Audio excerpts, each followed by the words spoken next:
जुमा 8 दिन हो गए सरकार में और देश में कांग्रेस पार्टी की तरफ से ये प्रेस कॉन्फ्रेंसेस का आयोजन हो रहा है। आप सब जानते हो कि लगातार कांग्रेस पार्टी ये सवाल उठा रही थी कि भारतीय जनता पार्टी का टारगेट है कि जो हमारा आईन है, जो हमारा कॉन्स्टिट्यूशन है, जो हमारे पूर्वजों ने हमें दिया है, और उस कॉन्स्टिट्यूशन को बदलने की उनकी नीयत भी है और उनका टारगेट भी है। आप अगर थोड़ा पीछे जाएंगे, अभी जनरल लोकसभा इलेक्शन हुए और तमाम देश ने सुना कि जब बीजेपी के लोगों ने खुलेआम कहा कि हमें 400 सीटें चाहिए क्योंकि हमें देश का आईन बदलना है, इस कॉन्स्टिट्यूशन को बदलना है, तो उसके लिए उन्होंने 400 सीटों का टारगेट लेकर चले थे। और वो कॉन्स्टिट्यूशन क्यों बदलना था, उसमें उनको एलर्जी क्या है? वो एलर्जी ये है कि इस आईन ने हमारे पसमानदा लोगों को, हमारे शेड्यूल कास्ट, शेड्यूल ट्राइब और अदर बैकवर्ड क्लासेस को कुछ रियायत दिए हैं ताकि वो भी बाकी समाज के साथ आगे बढ़े। वो जो कंसेशंस है, वो जो रिजर्वेशंस है, वो खत्म करने के टारगेट से वो जब और कोई रास्ता नहीं लगा तो इसलिए टारगेट उन्होंने किया कि हमें 400 सीटें मिले और 2/3 मेजॉरिटी के साथ में, तभी हम इस काबिल होंगे कि हम उस कॉन्स्टिट्यूशन को जो भीमराव अंबेडकर साहब ने दिया है इस देश को, उनके साथ एक टीम ने दिया है, उसको कैसे बदल दे। तो थैंक गॉड देश समझ गया। जनरल इलेक्शन में 400 तो दूर की बात है, और देश ने उनको 240 पर लाकर खड़ा कर दिया और एक हिसाब से उनको दिल्ली में सरकार बनाने के लायक ही नहीं बनाया कि कम से कम दिल्ली में सरकार बनाने के लिए 272 मेंबर की जरूरत होती है, तो 240 दे करके उनको आउट ऑफ गवर्नमेंट कर दिया। वो अलग बात है, बदकिस्मती की बात है कि दो जो बैसाखियां उसको मिली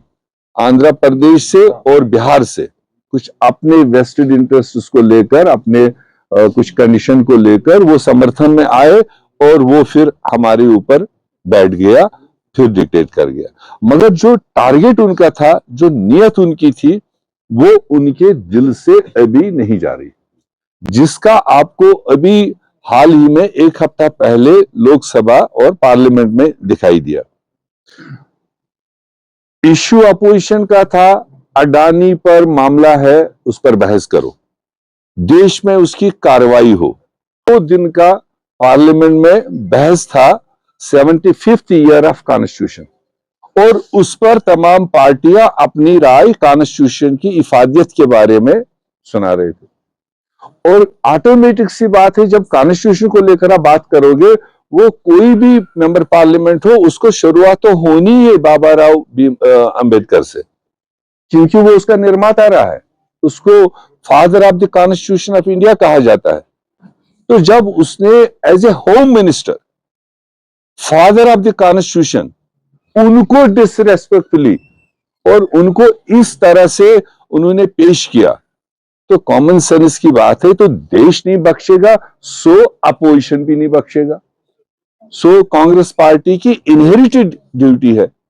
जिसने इस देश को आजादी दिलाने में रोल प्ले किया, जिसने इस कॉन्स्टिट्यूशन के निर्माता, उसमें 90% कांग्रेसियों का, उस वक्त के कांग्रेसियों का रोल रहा है। और अब जब आज का होम मिनिस्टर, जो हमारे नेता राहुल गांधी जी पूरे देश में चिल्ला चिल्ला के कह रहे थे,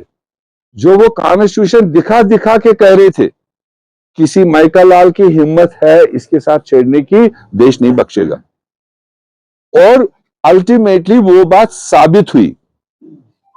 कि कितना इनको नफरत इस चीज से है। तो वो कह गए, और उसको लेकर के पूरा देश और पूरी कांग्रेस पार्टी, पूरा इंडिया गठबंधन इकट्ठे मिल करके तब से डिमांड कर रहे हैं कि होम मिनिस्टर को हक नहीं बनाए, अमित शाह को इस देश का होम मिनिस्टर रहने का कोई हक नहीं, क्योंकि जो होम मिनिस्टर की कुर्सी पर है, जिसको आइन का तहफ्फुज देना, आइन के तहत में देश को चलाना है। जब उसके मन में ही आइन और आइन बनाने वालों के खिलाफ इतना नफरत है तो वो कैसे इंसाफ दे सकता है? तो इसलिए हमारी लगातार, वो चाहे प्रोसेशंस है, चाहे मार्चेस है, चाहे प्रेस कॉन्फ्रेंसेस है, ये एक अभी शुरुआती पड़ाव है और पूरे देशव्यापी हमारी डिमांड है कि अमित शाह जी को देश का होम मिनिस्टर रहने का कोई हक नहीं है, कोई अधिकार नहीं है, और उसको इस्तीफा भी देना चाहिए या राष्ट्रपति हमारी जो है उसको अमित शाह को बर्खास्त करना चाहिए और उसके बाद भी उसको देश को माफी मांगना चाहिए। ये दो हमारे मुद्दे।